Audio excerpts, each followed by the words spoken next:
హైడ్రాపై డబ్బులు ఇచ్చి సోషల్ మీడియాలో తప్పుడు ప్రచారం చేస్తున్నారని సీఎం రేవంత్ రెడ్డి ఆరోపించారు. హైకోర్టు ఆదేశాలను ఇంకా పూర్తిగా పరిశీలించలేదని పేర్కొన్న ఆయన భవిష్యత్తులో కూడా హైడ్రా పనులు కొనసాగుతాయని స్పష్టం చేశారు. Sweekar multi speciality rehabilitation centre 50 ఏళ్ల సేవలను గవర్నర్ శివప్రతాప్ శుక్లా ప్రశంసించారు. ఆర్టీఎం మేతో వికలాంగుల చిన్నారులకు సమాన అవకాశాలు కల్పించడం ప్రతి ఒక్కరి బాధ్యత అని పేర్కొంటూ సంస్థ సేవలకు గుర్తింపుగా 5 లక్షల విరాళాన్ని ఆయన ప్రకటించారు. షేర్లింగంపల్లి వివేకానంద నగర్ డివిజన్లో ఎస్ఐఆర్ ప్రక్రియపై బీజేపీ ఆరోపణలు చేసింది. 575 నుంచి 850 బూత్ల పరిధిలో ఎన్యుమరేషన్ ఫారాల నమోదులో అవకతవకలు జరుగుతున్నాయని బీజేపీ నేతలు ఆరోపించారు. ఫారాలు ఇవ్వకుండానే ఆన్లైన్లో సమర్పించినట్టు చూపిస్తున్నారని, బీఎల్ఓలు ఇంటింటికి వెళ్లకుండా ప్రక్రియ పూర్తి చేస్తున్నారని విమర్శించారు. ముద్రగడ పద్మనాభం సంస్మరణ సభలో వైసీపీ నేతలతో వేదిక పంచుకోవడంపై వివరణ కోరిన నేపథ్యంలో టీడీపీ ఎమ్మెల్యే బోండా ఉమామహేశ్వరరావు స్పందించారు. పార్టీ ఏ ప్రశ్న అడిగినా సమాధానం చెప్పేందుకు సిద్ధంగా ఉన్నానని, తాను చెప్పింది వాస్తవాలేనని స్పష్టం చేశారు. తిరుపతిలో వైసీపీ విద్యార్థి విభాగం ఆధ్వర్యంలో నిర్వహించిన ర్యాలీలో మాజీ మంత్రి ఆర్కే రోజా పాల్గొన్నారు. డిఎస్సి వ్యవహారంలో అవకతవకలు జరిగాయని ఆరోపిస్తూ నైతిక బాధ్యత వహించి విద్యాశాఖ మంత్రి నారా లోకేష్ రాజీనామా చేయాలని డిమాండ్ చేశారు. భూపాలపల్లి నియోజకవర్గం గణపురం మండల కేంద్రంలో నిర్వహించిన రైతు నేస్తం కార్యక్రమంలో ఎమ్మెల్యే గడ్ర సత్యనారాయణరావు, జిల్లా కలెక్టర్ రాహుల్ శర్మ పాల్గొన్నారు. ఈ సందర్భంగా మంత్రి తుమ్మల నాగేశ్వరరావు వీడియో కాన్ఫరెన్స్ ద్వారా రైతులతో మాట్లాడారు. ఎల్నీనో ప్రభావంతో వర్షాభావ పరిస్థితులు నెలకొన్న నేపథ్యంలో రైతులు ఆరుతడి పంటల సాగుపై దృష్టి సారించాలని కోరారు. నంద్యాల జిల్లా శ్రీశైలం జలాశయానికి స్వల్పంగా వరద ప్రవాహం కొనసాగుతుంది. జలాశయం పూర్తిస్థాయి నీటిమట్టం 885 అడుగులు కాగా ప్రస్తుతం 826.60 అడుగుల వద్ద నీటిమట్టం నమోదైంది. పూర్తిస్థాయి నీటిమట్టం నిల్వ సామర్థ్యం 215.8070 టీఎంసీలు కాగా ప్రస్తుతం 41.2794 టీఎంసీల నీరు నిల్వగా ఉంది. రాజన్న సిరిసిల్ల జిల్లా నేరెళ్లలో తెలంగాణ రక్షణ సేన అధ్యక్షురాలు కల్వకుంట్ల కవిత పర్యటించారు. తంగళ్లపల్లి మండలం నేరెళ్లకు చేరుకున్న కవిత నేరెళ్ల బాధితుడు గంధం గోపాల్ కుటుంబ సభ్యులను పరామర్శించారు. బాధిత కుటుంబాన్ని కలిసి ప్రగాఢ సానుభూతి తెలిపారు. పోలవరం జిల్లా అడ్డతీగలలోని ఏకలవ్య మోడల్ రెసిడెన్షియల్ పాఠశాలలో విద్యార్థిని అస్వస్థతకు గురైన ఘటన కలకలం రేపింది. 8వ తరగతి చదువుతున్న 13 ఏళ్ల యాట్ల సాత్విక సోమవారం ఉదయం నుంచి వాంతులతో తీవ్ర ఇబ్బందులు పడింది. సాత్వికకు షుగర్ వ్యాధి ఉన్నప్పటికీ పాఠశాల యాజమాన్యం సకాలంలో వైద్య సహాయం అందించలేదని తల్లిదండ్రులు ఆరోపిస్తున్నారు.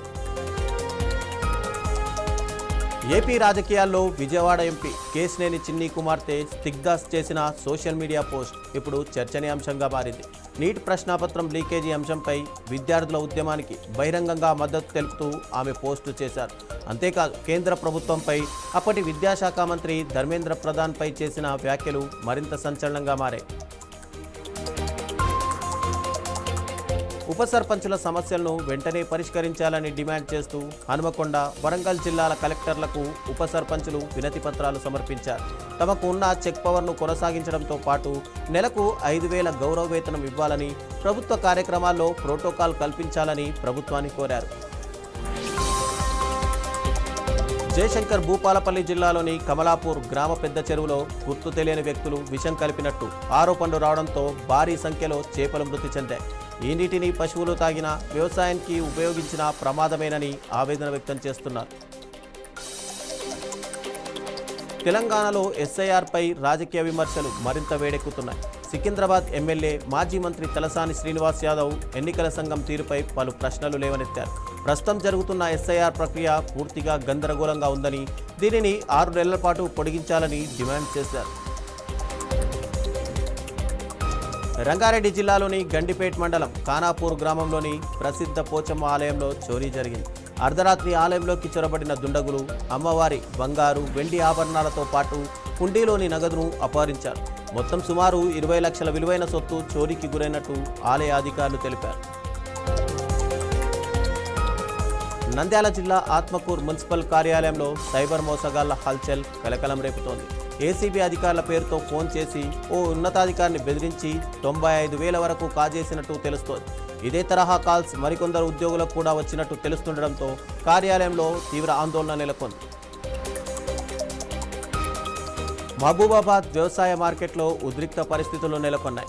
3 నెలలు గడిచినా మిర్చి విక్రయించిన డబ్బులు అందలేదంటూ రైతులు మార్కెట్ ఎదుట ఆందోళనకు దిగారు. మార్కెట్కు తాళం వేసి నిరసన చేపట్టిన రైతులు తమకు బకాయిలు చెల్లించే వరకు వెనక్కి తగ్గేది లేదని స్పష్టం చేశారు. తనపై వచ్చిన ఆరోపణలపై ట్రైనీ ఐపీఎస్ అధికారి ఉదయ్ కృష్ణారెడ్డి స్పందించారు. తనపై వస్తున్న ఆరోపణలు పూర్తిగా అవాస్తవమని స్పష్టం చేశారు. నానమ్మ అనారోగ్యంతో స్వగ్రామం ఊళ్లపాలెం వచ్చినట్టు తాను ఎక్కడికి పారిపోలేదని తెలిపారు.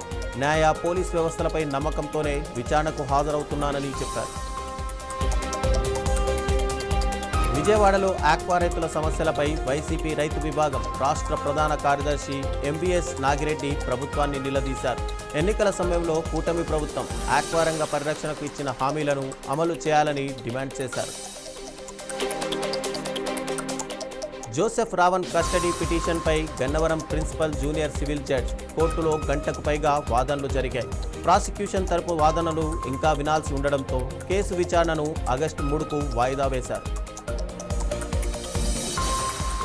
అన్నమయ్య జిల్లాలోని పలు దేవాలయాల్లో జరిగిన వరుస విగ్రహాల చోరీ కేసును పుంగనూరు పోలీసులు ఛేదించారు. నిందితుడిని అరెస్ట్ చేసి చోరీకి గురైన పంచలోహ విగ్రహాలు, ఇతర పూజా సామగ్రిని స్వాధీనం చేసుకుని రిమాండ్కు తరలించారు. రైతుల పొలాల్లోని వాటర్ మోటార్లను లక్ష్యంగా చేసుకుని వరుస దొంగతనాలకు పాల్పడుతున్న 7 నిందితులను పోలీసులు అరెస్ట్ చేశారు. వారి నుంచి 91 మోటార్లు, 2 కార్లు, 1 ఆటోను స్వాధీనం చేసుకోగా స్వాధీనం చేసుకున్న ఆస్తి విలువ సుమారు 15.47 లక్షలు ఉంటుందని గుంటూరు జిల్లా ఎస్పీ వకూల్ జిందార్ తెలిపారు.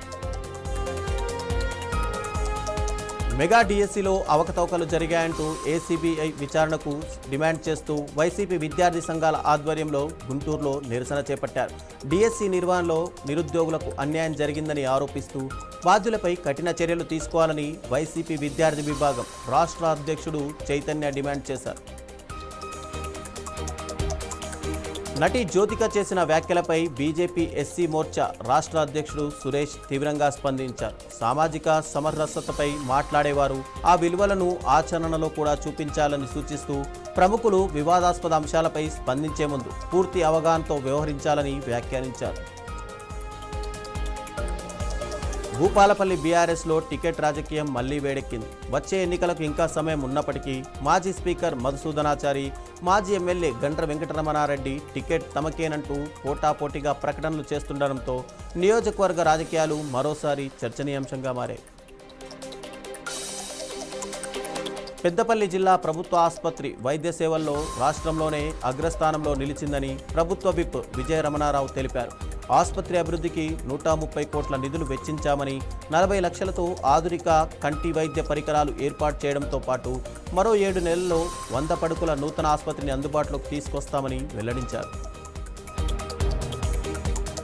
శంషాబాద్ ఆర్జీఏఐ పోలీసులకు వరుస ఫిర్యాదులు రావడంతో ఓ క్యాటరింగ్ వ్యాపారిని అరెస్ట్ చేశారు. కస్టమర్లను దూషించడం, సోషల్ మీడియాలో పరువు నష్టం కలిగించే పోస్టులు చేయడం, కుల దూషణలకు పాల్పడిన ఆరోపణలపై నిందితుడిని అదుపులోకి తీసుకున్నారు. అతని వద్ద నుంచి 3 మొబైల్ ఫోన్లు స్వాధీనం చేసుకున్నట్టు పోలీసులు తెలిపారు. పాతబస్తీ చాంద్రాయనగుట్ట పోలీస్ స్టేషన్ నూతన ఎస్హెచ్ఓగా రాచకొండ రవీందర్ బాధ్యతలు స్వీకరించారు. బాధ్యతలు చేపట్టిన అనంతరం మైత్రి కమిటీ సభ్యులతో సమావేశమై సైబర్ నేరాలపై ప్రజలకు అవగాహన కల్పిస్తూ శాంతి భద్రతల పరిరక్షణకు ప్రతి ఒక్కరూ సహకరించాలని పిలుపునిచ్చారు. మల్కాజ్గిరి నియోజకవర్గంలో ఎస్ఐఆర్ ప్రక్రియను విజయవంతంగా పూర్తి చేసిన కాంగ్రెస్ బిఎల్ఏలను ఘనంగా సన్మానించారు. ఈ కార్యక్రమంలో పాల్గొన్న మాజీ ఎమ్మెల్యే మైనంపల్లి హనుమంతరావు ప్రజాస్వామ్య వ్యవస్థను బలోపేతం చేయడంలో బిఎల్ఏల పాత్ర కీలకమని పేర్కొంటూ వారి సేవలను అభినందించారు. తాడిచెర్ల బ్లాక్ 2 ప్రాజెక్టుకు అవసరమైన పర్యావరణ అనుమతులను అత్యవసరంగా మంజూరు చేయాలని కేంద్ర మంత్రి భూపేంద్ర యాదవ్ను పెద్దపల్లి ఎంపీ వంశీకృష్ణ కోరారు. అలాగే ఆర్కేపీ మైన్స్కు పెండింగ్లో ఉన్న పర్యావరణ అనుమతులను కూడా త్వరితగతిన మంజూరు చేయాలని విజ్ఞప్తి చేశారు. తిరుపతిలోని స్విమ్స్ సెంట్రల్ క్యాంటీన్లో ఫుడ్ పాయిజన్ కలకలం రేకింది. నాణ్యత లేని ఆహారం వల్ల పలువురు వైద్య విద్యార్థులు అస్వస్థతకు గురికావడంతో చికిత్స అందిస్తుండగా ఘటనపై సమగ్ర విచారణ జరిపి ఆహార నమూనాలను పరీక్షించాలని విద్యార్థులు డిమాండ్ చేస్తున్నారు.